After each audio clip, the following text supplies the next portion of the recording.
everybody to this new episode. It is 2021. A lot of things has happened in this country and all over the world. But we are here to share with you a new episode in this Talk for Life. We have a very special guest today. In this episode, we're going to meet Emily from Let Them Live organization. That is a number one fundraising organization in the United States. And she's going to share with us a very special tips, a very special and personal stories. So to know how she became this organization and how did she build it from nothing. So Emily, welcome. How are you? Good. Thank you so much, Martha, for having me. So I want to talk about a little bit who Emily is. Emily Berning is the president and co-founder of Let Them Live. This is a nonprofit organization that was started because 73% of women abort due to financial burden. Let Them Live is dedicated to helping these women choose life with financial support. After graduating in Colorado State University in 2017 with a bachelor's in biology, Emily went to work with the Leadership Institute where she met her husband, Nathan, and soon after they started Let Them Live.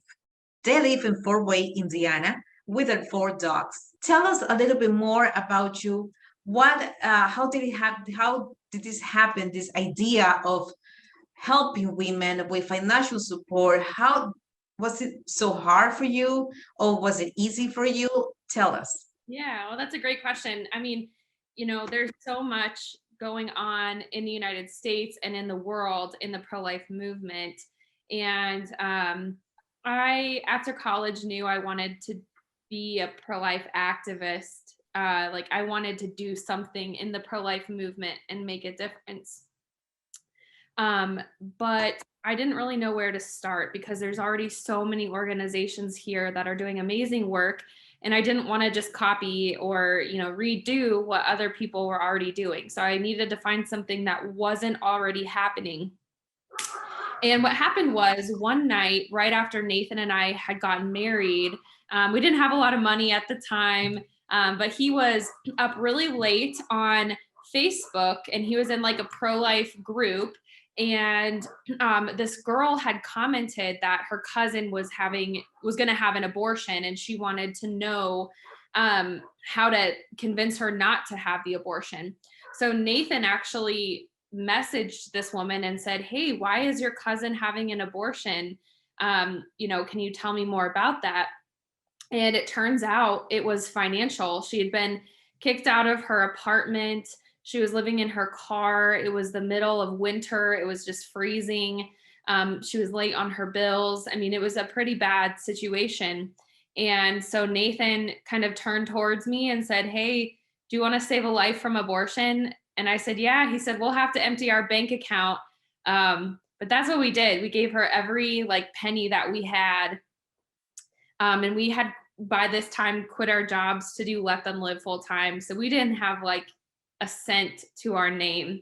But we knew we'd be okay. We wanted to help this mom. So she canceled her abortion and we were able to save her and her baby from abortion. So it was at that point where Nathan and I started to think, oh, I think we just figured out what we're going to do. I think we just figured out what Let Them Live's mission is going to be.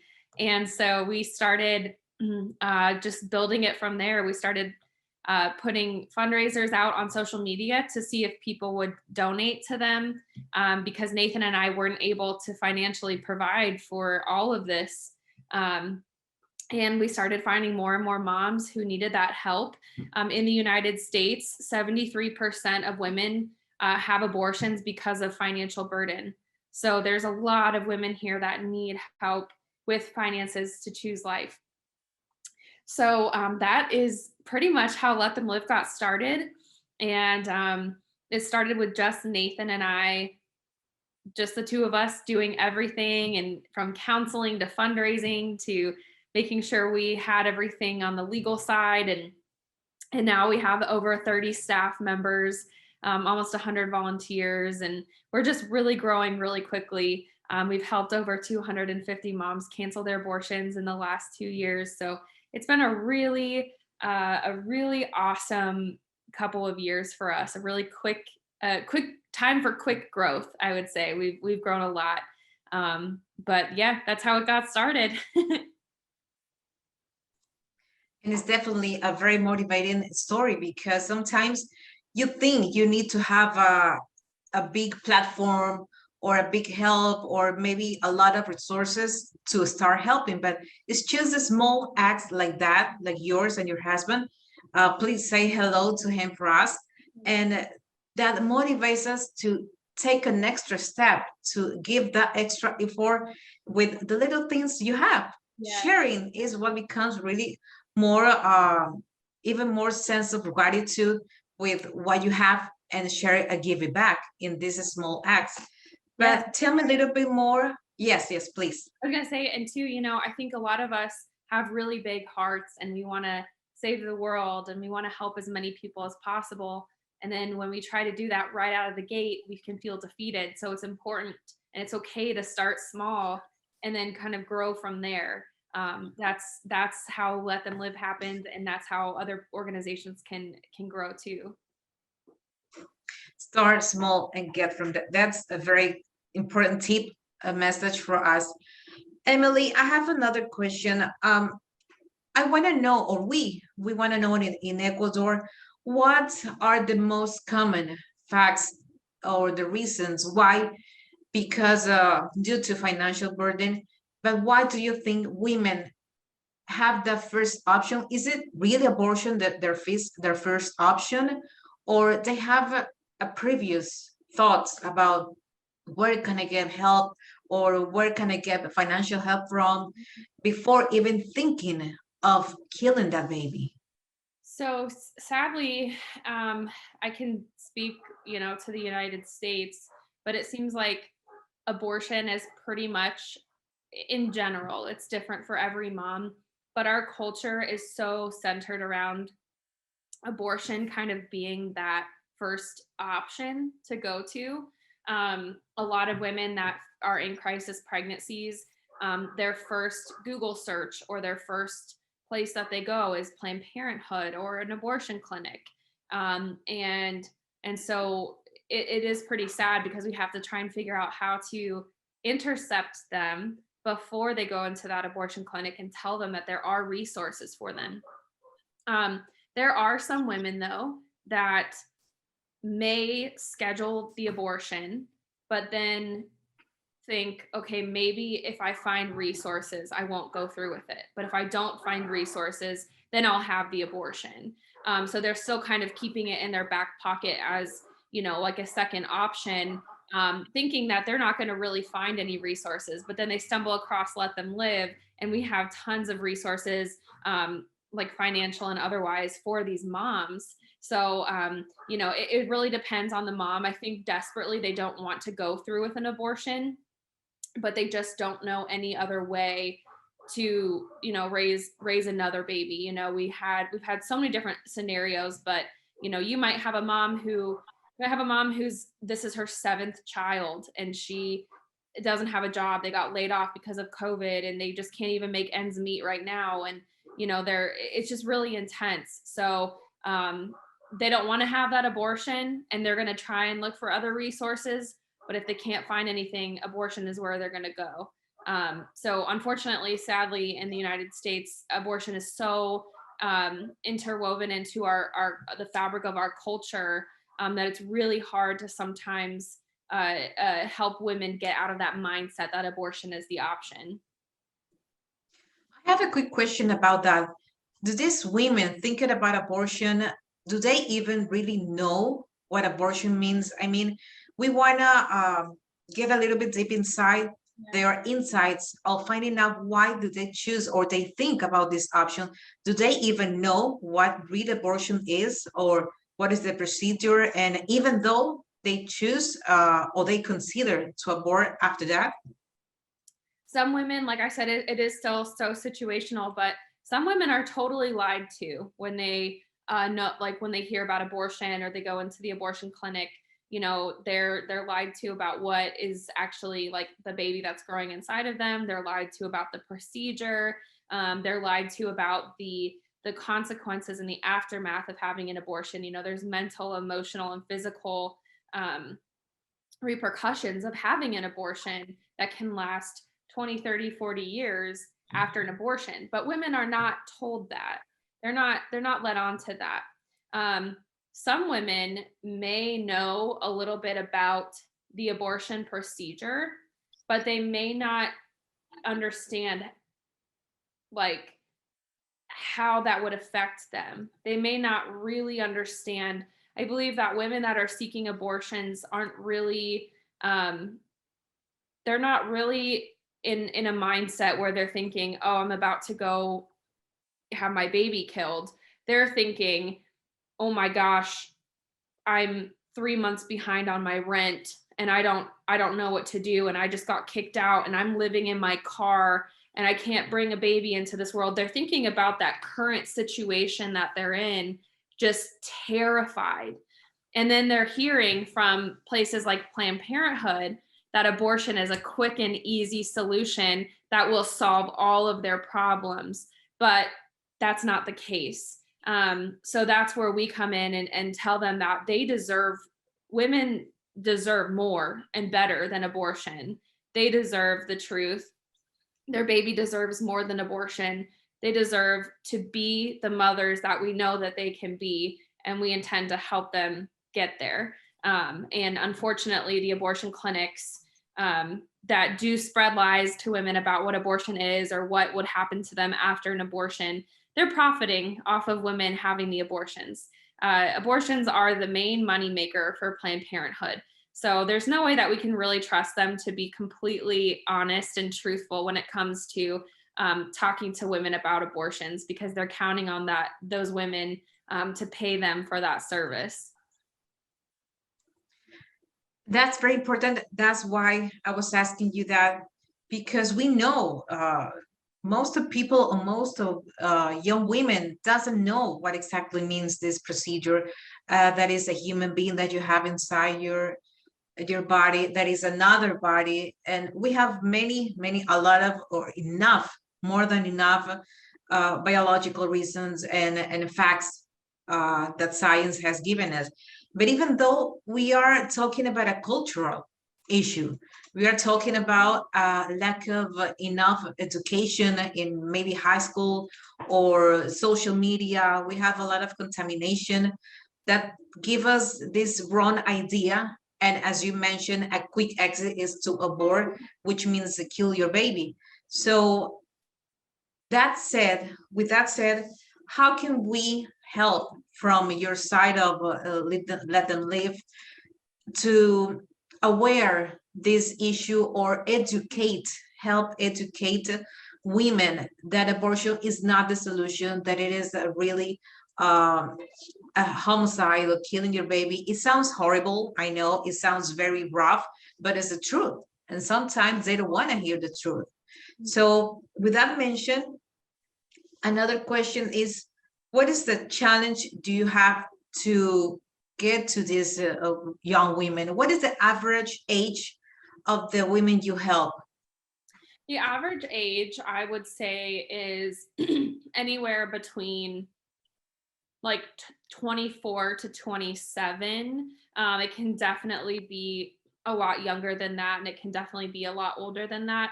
But in those mid 20s is what I mean, I haven't done an average yet, an exact average of our moms and their ages, but I mostly see women that are in their 20s. And you know, it's just so sad because these girls are so young.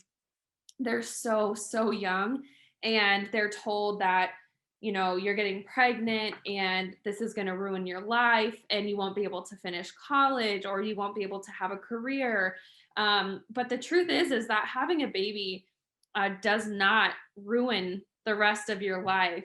I mean, if that was the case, then what is female empowerment? If having a baby makes you just, your life is just over, I mean, then I guess female empowerment is a joke, because it's just not the truth. Having a baby enhances your life. And actually, our moms have told us that when they chose life and they gave birth to their child, it actually made them work harder towards their goals and towards their dreams, because they had another person to that they felt dedicated to.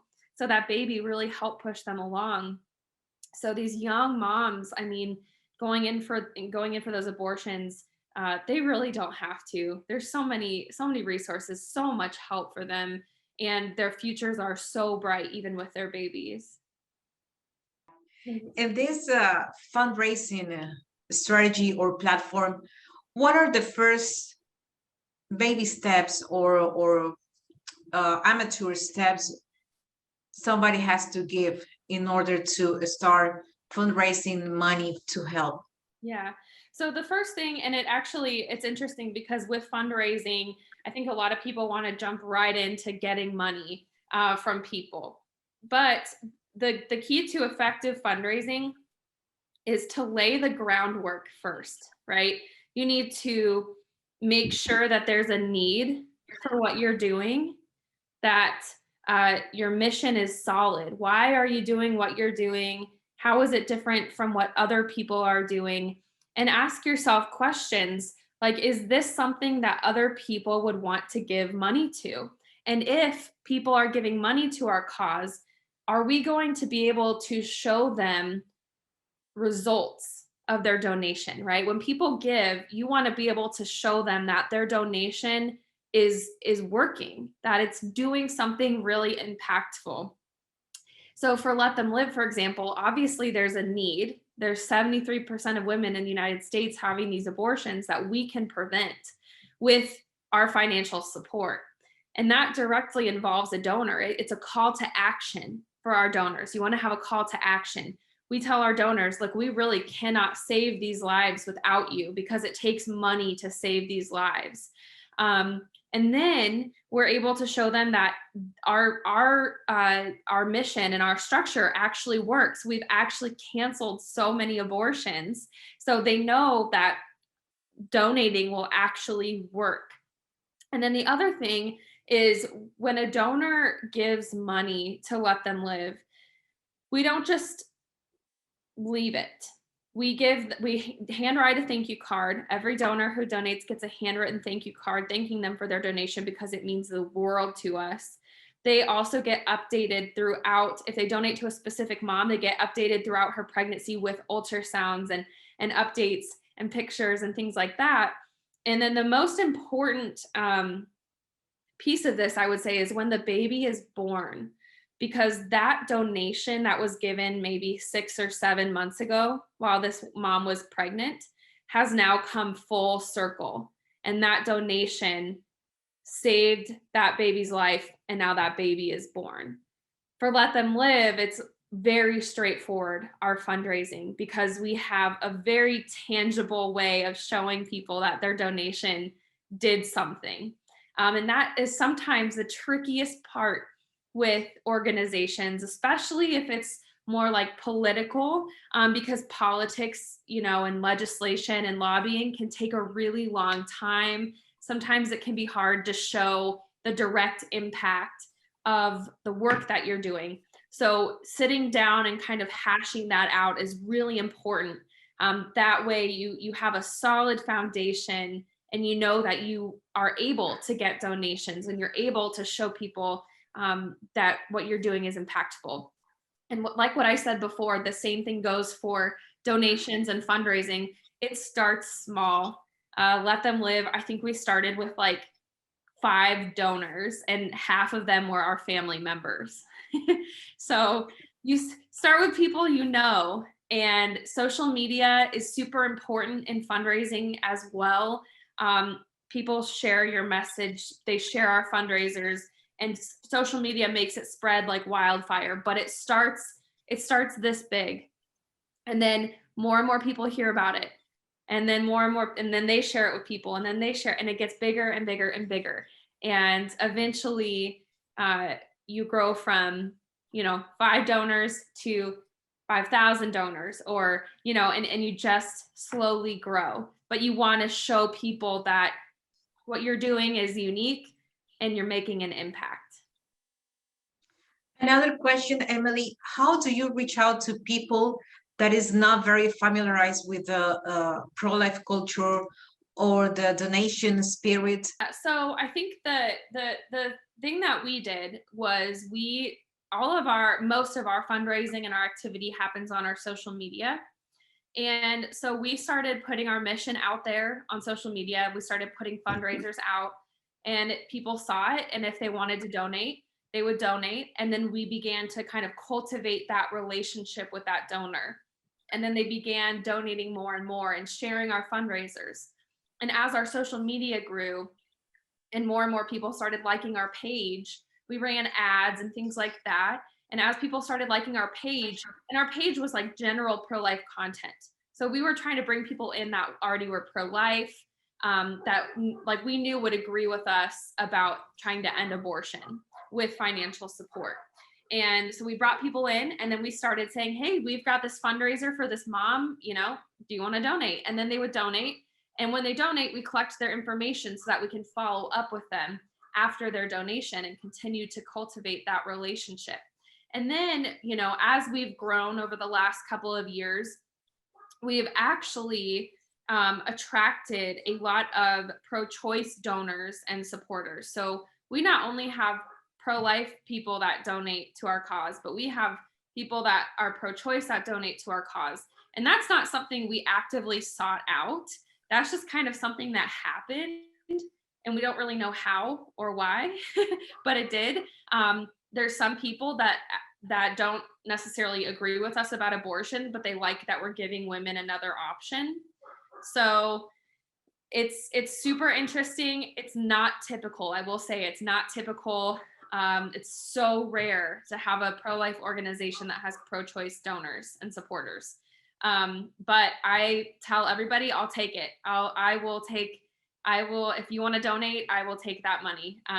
It's for our moms. So we make sure that we make sure that we try and be welcoming of that as well. So super interesting. I think though that typically, like I said, it's going to be like-minded people that want to see your cause progress.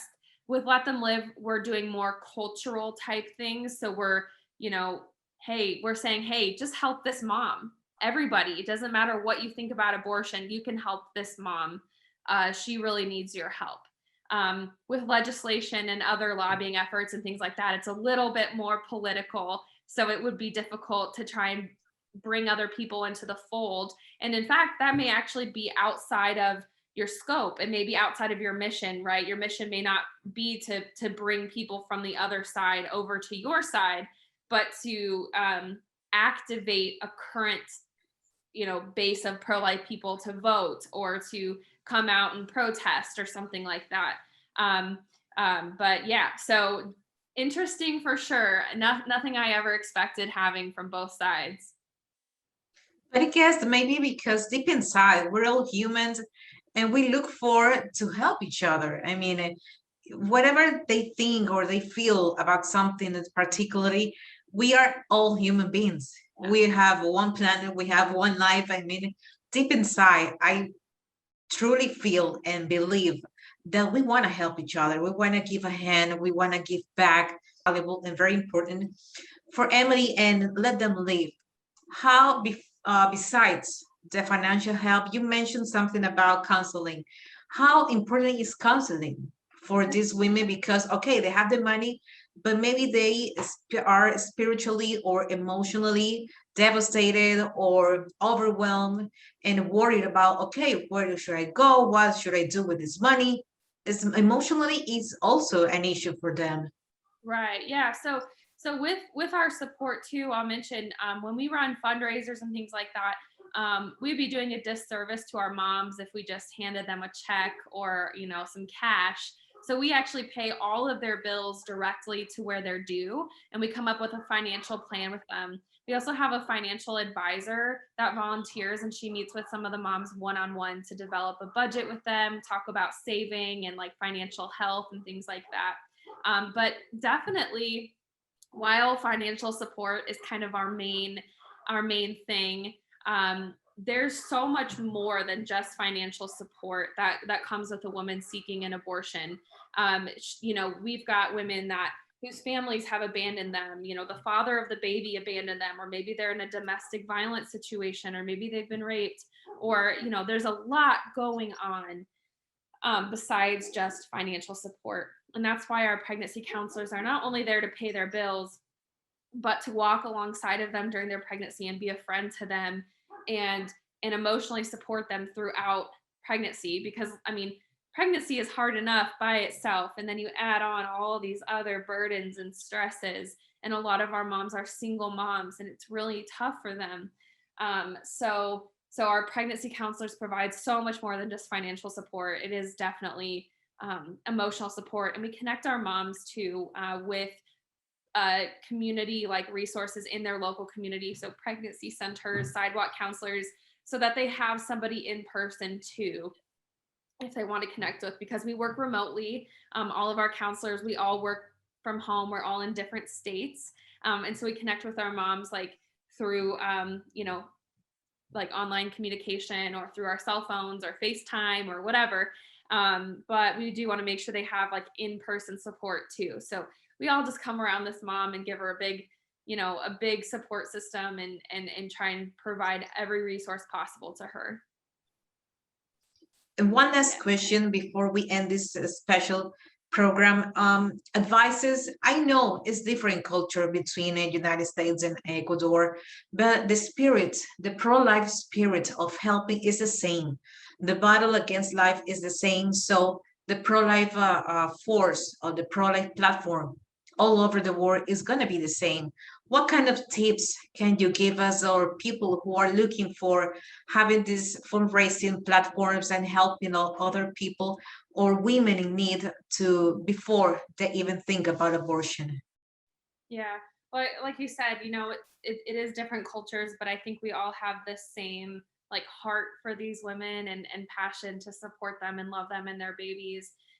Something I would say is, you know, it's not going to be easy. It definitely has not been an easy road for us to start Let Them Live and to grow to where we are.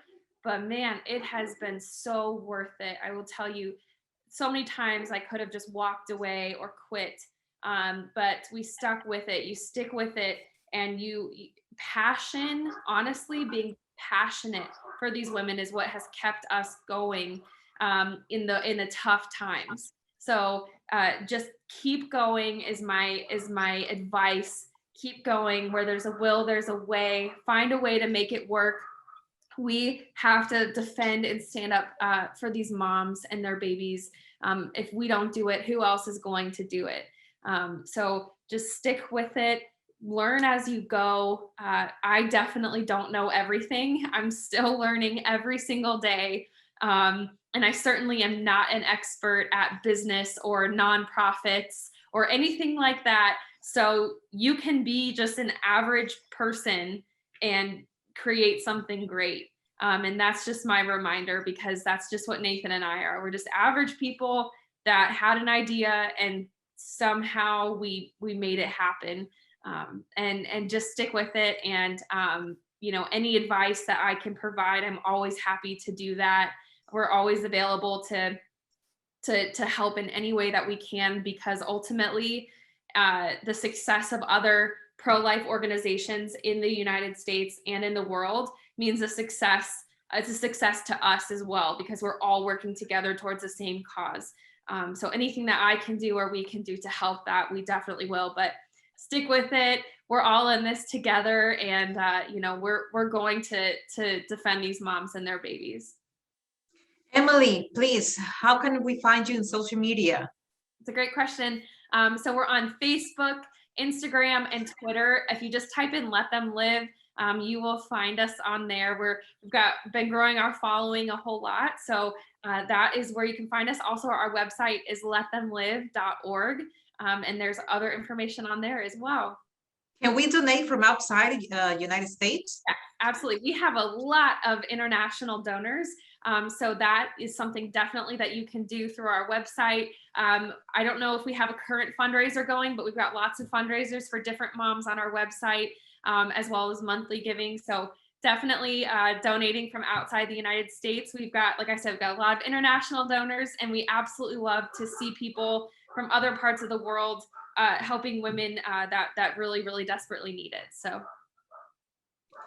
Emily, thank you so much for this special, very, very special program, this first program in this year, even though we're having a pandemic going on, but we know we are human beings. As I mentioned before, we only have one life, we only have one planet, and we need to help each other. So this is a very valuable example of Let Them Live to help save both lives. Salvemos las dos vidas is our Latin American slogan, which means save both lives. Let them live, it means for let the mom to live a fulfilled life and the baby to be born in the first place and live with her mom. And we are saving both lives, and the family, society is going to be definitely a very better place for everybody. So Emily, thank you once again. See you, take care. Next time with you, everybody. Bye-bye. Bye.